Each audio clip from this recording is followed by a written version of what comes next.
Howdy, Dennis Bradford here. Let's think some about being, feeling, and doing better. Some people love to be angry. You've probably known people who were ready to explode angrily at any time, in any place, about anything.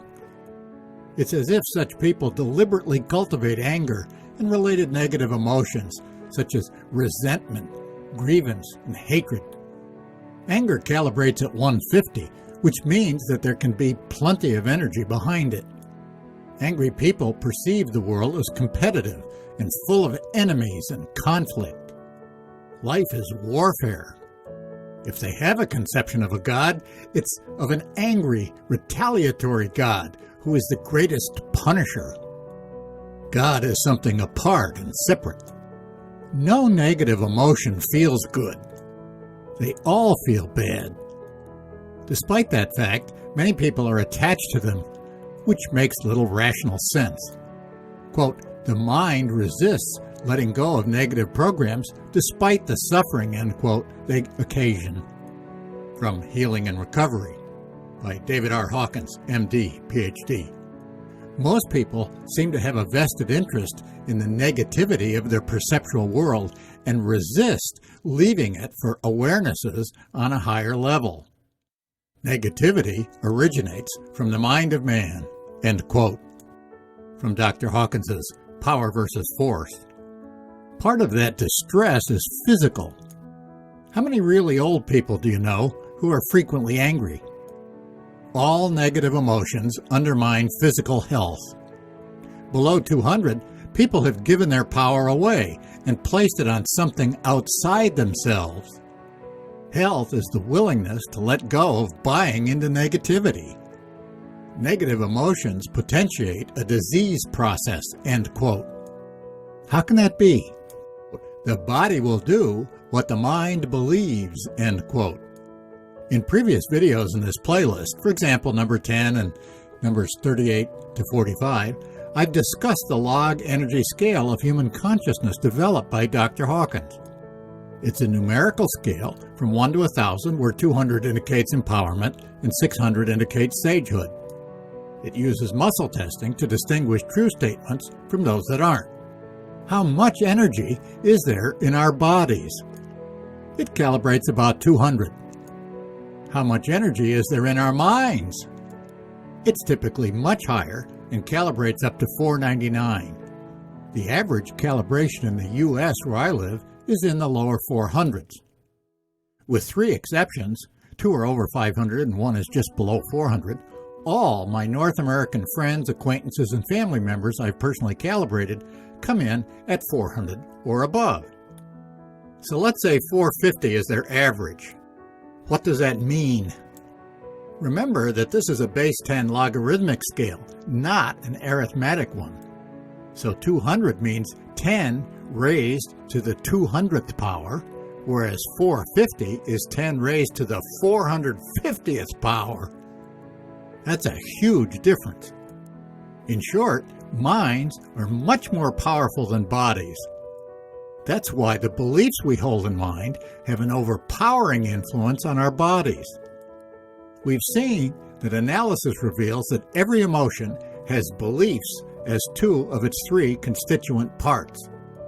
Therefore, it should be no mystery why, quote, negative emotions accompany ill health, end quote, because, quote, the greater the amount of negativity held in mind, the greater the effect of the negative energy field on the body's physical health, end quote.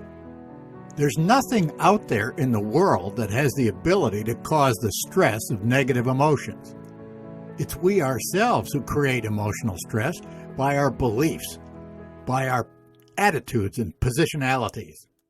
Quote, there is no cause of emotions except from within, end quote.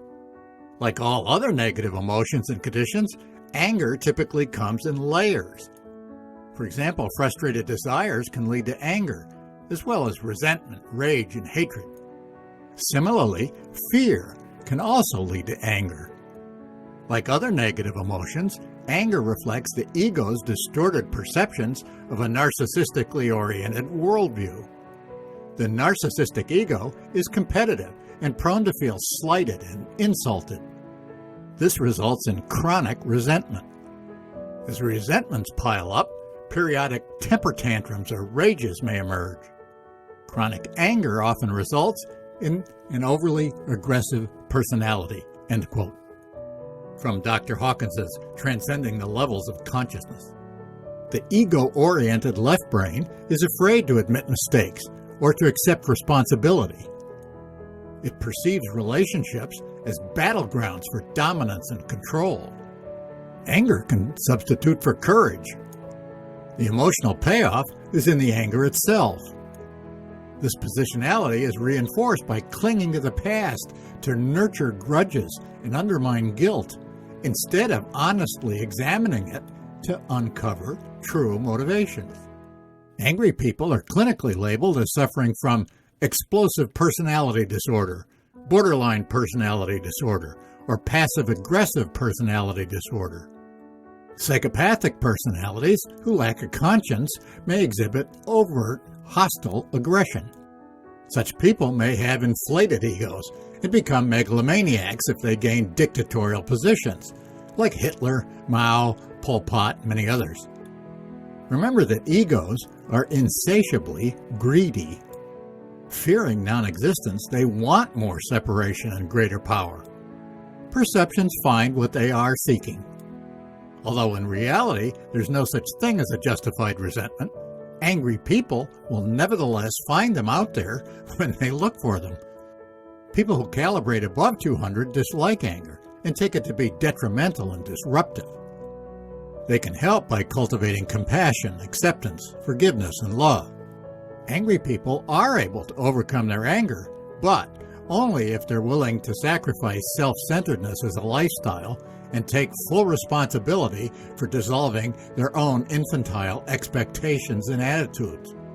There's no hope for them, though, if they're unwilling to be honest with themselves and unwilling to surrender what lacks integrity and doesn't work. In other words, the only cure for people who calibrate below 200 is for them to commit to raising their personal calibrations to over 200 by continually surrendering. Although the ego is extremely tenacious, it can be surrendered by those who adopt spiritual development via radical humility as a way of life. The spiritual journey requires the relinquishing of all beliefs and attitudes, end quote. From Dr. Hawkins's The Eye of the I.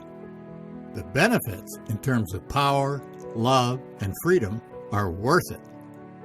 Let's end emotional distress.